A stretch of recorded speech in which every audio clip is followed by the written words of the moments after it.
그리고 여러분들 이거 한번 좀 알고 계셨으면 좋겠습니다. 명절 끝난 다음에 시장을 조금 좌지우지할 수 있는 일정, 제가 대표적인 것들만 꼽아왔거든요. 3개. 명절 후 우리가 중요하게 봐야 되는 딱 3개의 일정, 간단하게만 한번 설명을 드릴게요. 이틀 연속이나 왜 대표님은 여수에 가셨습니다. 이제 명절이라서 여수에 가셨어요. 자, 본격적으로 방송을 좀 시작을 해보도록 하겠습니다. 저는 AP투자연구소에 재직 중인 이호수라고 하고요.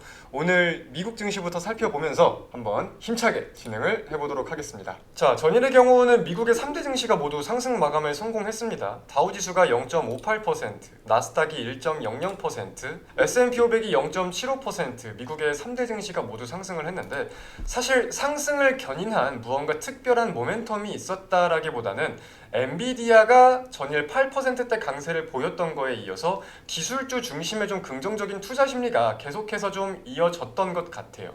거기에 대해서 요인들을 좀 꼽아보자니까 대표적으로 한 3가지 정도를 살펴볼 수 있겠는데, 첫 번째가 젠슨왕 CEO가 긍정적으로 말을 하면서 경기 둔화 국면에도 성장주에 대한 투자 심리가 좀 다시 되살아나는 이런 소스가 지속적으로 반영이 되고 있다라는 것을 포인트로 꼽아볼 수 있겠고, 자, 항상 국내 시간 기준 금요일에는 일주일에 한 번씩 돌아오는 경제지표가 발표가 됩니다. 미국의 신규 실업수당 청구 건수가 발표가 되죠.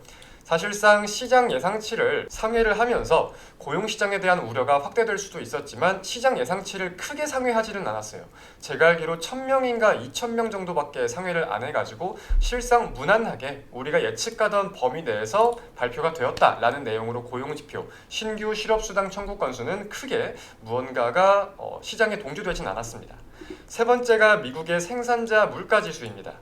생산자 물가지수 또한 계절 조정 기준으로 시장의 예상치를 조금 상회하는 모습을 보이긴 보였는데, 전년 동기 대비를 좀 기준으로 보니까 꽤 오랜만에 2% 선을 하회했다는 소식이 함께 반영이 되면서 전월 대비 시장 예상치를 상회했지만 전년 대비로는 2%를 하회했다. 이 2가지 내용이 맞물리면서 사실상 시장에 큰 영향을 주지는 못한 것 같아요. 그리고 PPI보다 중요하게 작용하는 소비자 물가지수가 그 전날 먼저 반영이 되었기 때문에 생산자 물가지수에는 시장이 크게 동요치 않았다. 그래서 경제지표에 대해서는 시장이 크게 동요하지 않은 부분들을 생각을 해볼 수 있는 가운데 엔비디아발 기술주 중심의 상승 장세가 연출되면서 미국 증시가 긍정적인 모습을 보인 게 아닌가 라고 우리가 이해를 할 수 있겠습니다. 그리고 이제 북한이 어제 오전이었나 탄도미사일을 쏜 거에 대해서 많은 분들이 좀 우려감을 가지시는 것 같은데, 국제 정세에 대해서 제가 드릴 수 있는 말씀은 없겠지만 사실 주식시장에서는 그렇게 크게 반영이 되고 있지는 않는 것 같아요. 빅텍, 스페코, LIG, 넥스원 이런 종목들 보면 어제 좀 강세를 보이기도 보였었지만, 중요한 포인트가 뭐냐? 결국 주식시장에서는 재료로서 반영이 되고 있는 거다라고 생각을 해야 되는데, 사람도 계속해서 때려 맞으면 맷집이 생기듯이 주식시장도 마찬가지입니다. 동일하고 같은 재료에 대해서는 점점 더 무뎌지는 경향이 사실 있단 말이에요. 북한이 한 5년 만에 갑자기 탄도미사일을 쏜 거라면 모르겠지만 실상 계속해서 주기적으로 오물풍선을 보내고 미사일과 계속해서 도발 유사한 행위를 하고 있는 내용들을 봤을 때 주식시장에서 이제 북한의 도발은 큰 영향력이 없는 것 같다라고 좀 생각을 할 수 있겠습니다. 그리고 좀 우리가 오히려 지금 특이한 포인트로 꼽아봐야 되는 거라고 하면은 국제유가가 최근에 계속해서 급락세를 보였었어요. 오펙 플러스의 감산 조치 연장 발표에도 이제 수요 둔화에 대한 우려가 확대되면서 국제유가가 최근 계속해서 급락을 했었는데, 근 이틀간 한 4.9% 이 정도 오르는 걸로 제가 확인을 했어요. 여기에 대한 내용들을 꼽아보자고 하니까 미국의 허리케인이 이제 오면서 원유 공급에 차질을 좀 빚을 수도 있을 것 같다라는 요인이 반영되고 있는 것 같습니다. 그래서 이 포인트를 우리가 생각을 해보면 사실 소비자 물가지수에서 국제유가는 분명한 영향력이 좀 있는 부분이기도 하기 때문에 국제유가가 상승하면서 9월 소비자 물가지수가 조금 상승을 할까? 이 정도 의문은 지금으로서 가져볼 수가 있겠죠. 해당 재료가 언제까지 어떻게 반영이 될지까지는 모르겠습니다. 항상 근데 이렇게 좀 모든 것들에 대해서 연결고리를 짓고 생각을 해보는 게 투자 전략을 잡을 때에도 참 좋을 것 같아요. 그래서 이런 포인트들 항상 인지를 하셨으면 좋겠습니다. 증시의 특이 포인트라고 하면 한 이 정도 꼽아볼 수 있을 것 같은데, 또 증시 관련해가지고 궁금한 내용들 혹시 있으신가요?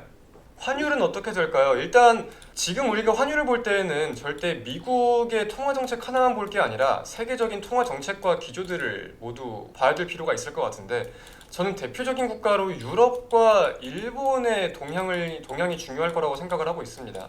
자, ECB 같은 경우는 실질적으로 기준금리의 역할을 하는 예금금리를 25베이시스 포인트 인하하기로 결정을 했습니다. 그리고 ECB 총재가 이런 말을 덧붙였어요. 추가적으로 금리 인하를 할지 말지 여부를 지금 당장은 알 수는 없겠지만 우리는 계속해서 확인되는 경제 지표들을 확인을 하면서 결정을 할 것이다 라고 말을 했기 때문에 추가 인하 가능성까지는 아직 미지수인 상황입니다. 하지만 시장이 예상을 했던 대로 이번에 예금금리 25베이시스 포인트는 인하를 한 거고, 일본 같은 경우는 통화정책 인상, 그러니까 기준금리 인상에 대한 가능성을 계속해서 시사를 하고 있죠. 그래서 이런 포인트들이 맞물리면서 미국의 달러화가 어떤 포지션을 잡을 것인가, 이게 지금으로서는 가장 중요하겠다라고 생각을 합니다. 엔화가 강세를 보이면 달러화는 상대적으로 약세를 보일 텐데, 일단은 유로화가 약세를 보일 수 있는 포인트가 생겼기 때문에 거기에 대해서 달러화가 어떻게 반응을 할지, 여기에 대해서는 당연히 다음 주 미국의 FOMC에서 어떤 발언들이 나올지가 정말 중요하겠죠. 이번 FOMC에서 정말 중요한 포인트가, 여러분들이 생각을 안 하시는 게 뭐냐면 단순하게 25베이시스 포인트냐 50베이시스 포인트냐 이게 아니에요. 점도표라는 게 발표가 됩니다. 연준 위원들이 올 한 해와 내년과 내후년의 최종금리를 어떻게 판단을 하는지, 어떻게 생각을 하는지 조사를 하는 그 점도표가 나온다는 거예요. 그래서 이번 금리 인하와 동시에 올 한 해 남은 FOMC에서 얼마나 기준금리를 인하할 것인가, 여기에 대해 가장 중요한 지표가 되는 점도표가 발표가 되기 때문에 이 포인트를 가지고 시장이 반응을 할 가능성을 절대 배제해서는 안 된다. 이거를 명심을 하셨으면 좋겠습니다. 아셨죠? 오늘 추천 종목이요. 관심 종목. 장을 보다가 보이는 게 있으면 제 관점을 말씀을 드릴게요. 저는 좀 성향이 그래요. 9시가 된다고 그냥 무조건 딱 들어가는 게 아니라 9시에 이제 그림이 조금 만들어진 종목들을 한번 선별을 해놓고 시장을 보면서 이 종목들이 수급이 좀 받쳐준다, 명확한 타점이다 라고 했을 때 말씀을 드리는 편이거든요. 장점은 좀 안정적일 수가 있겠죠. 단점이라고 하면은 확실히 수급은 9시에서 9시 10분이 가장 활발한 게 맞거든요. 그래서 수급이 조금 약할 수도 있다는 단점이 있고, 혹은 어제같이 돌파 매매를 갑자기 들어가 버리는 경우에는 좀 놓치시는 분들이 있을 수도 있고, 이런 차이점은 있는 것 같아요. 그래도 어찌되었던 장단점은 다 있으니까. 금리 인하 수혜주 중고차 어떨까요? 미국은 움직이는 것 같던데, 금리 인하랑 관련해서 연관을 짓기보다 중고차는 저는 지금 그 생각을 조금 해요.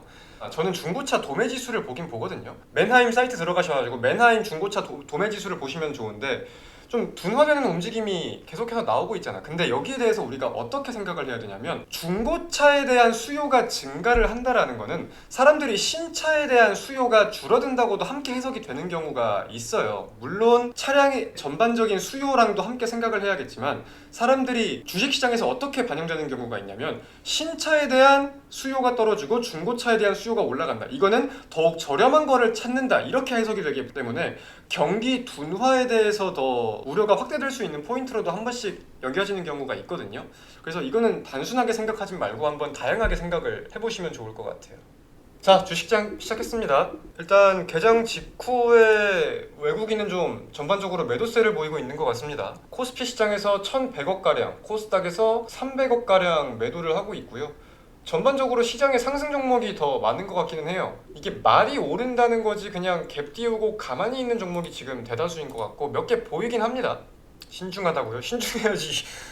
나 혼자 하는 것도 아니고 1,500명이 보고 있는 데서 종목을 말해야 되는데 신중해야지 당연히.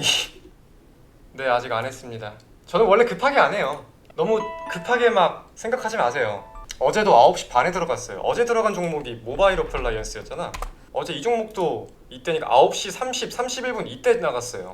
이 캔들까지 다 보고 이거 돌파 보고 나간 거야. 저는 절대 급하게 안 해요. 그리고 여러분들 이거 한번 좀 알고 계셨으면 좋겠습니다. 명절 끝난 다음에 시장을 조금 좌지우지할 수 있는 일정, 제가 대표적인 것들만 꼽아왔거든요. 3개. 우리가 중요하게 봐야 되는 딱 3개의 일정, 간단하게만 한번 설명을 드릴게요. 첫 번째는 여러분들이 다 아시는 겁니다. 명절이 끝나는 목요일 새벽에 FOMC 결과가 발표가 되는데, 자, 여기서 우리가 주목해야 되는 포인트는 뭐냐? 당연히 첫 번째로는 금리 인하의 폭이 어느 정도일 건지 주목을 해야 될 거고, 이거의 연속성으로 파월 의장의 연설이 좀 중요하겠죠. 파월 의장이 어떤 기조를 가지고 있는지 가장 기본적인 포인트인 거고, 두 번째는 점도표입니다. 이거는 많은 분들이 지금 생각을 안 하시는 것 같은데, 이 점도표로 하여금 2024년 한 해, 2025년에 최종적인 금리가 어떻게 될 것인지, 연준 위원들이 어떻게 생각을 하고 있는지가 나오기 때문에 다음 FOMC에서 금리 인하 폭이 계산이 되는 게 이 점도표예요. 가장 중요하고 핵심적인 지표입니다.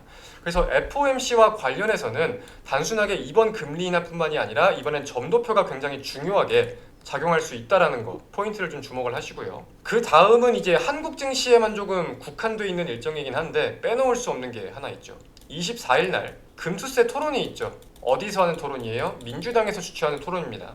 근데 최근의 여론들을 보니까 이런 말들도 있긴 있어요. 민주당 내에서 토론에 참석할 찬성론자를 찾기가 힘들어서 뭐 일각에서는 토론이 없어질 수도 있다, 이런 말들도 나오고 있는 것 같고, 당내에서 유예에 대한 목소리가 좀 커지다 보니까 금투세 유예에 대한 기대가 지금 더 커지고 있는 것 같아요. 이 일정이 국내 증시에 좀 중요하지 않을까라고도 생각을 하고 있습니다. 제가 최근에 이소영 의원 인터뷰하는 영상들을 좀 보긴 봤는데, 이 금투세를 밀어붙이는 게 민주당의 당론까지는 아니라고 하더라고요. 정책위에서 밀어붙이고 있는 거지 공식적인 당론은 아니다라는 내용까지는 제가 확인을 하기는 했습니다.